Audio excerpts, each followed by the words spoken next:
नमस्कार मंडळी, स्वागत आहे तुमचं कुकिंग विथ भूमी या यूट्यूब चॅनलवरती। आज आपण गोडधोडाशी पारंपरिक पद्धतीने बनणारी तांदळाची खीर पाहणार आहोत। त्यामध्ये आपल्याला लागणारं साहित्य आहे काजू, पिस्ता, बदाम, पंपकिन सीड्स, खोबरं, मीठ, विलायची पावडर, साखर, दूध, 15 मिनिटं भिजत ठेवलेले तांदूळ ते छान ग्राइंड करून घेतले आहे। त्यामध्ये पाणी टाकून ते मिक्स करून घ्यायचे।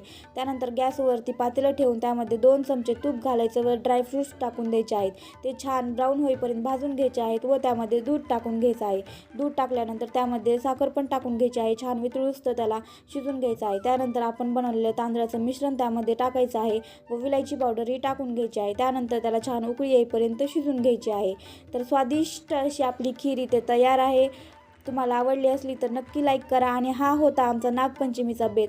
तुम्हाला यामधील कोणतीही गोष्टीची रेसिपी हवी असेल तर तुम्ही कमेंट करून सांगू शकता, आम्ही नक्की बनवून देऊ। लाईक करा, सबस्क्राईब करा। थँक्यू।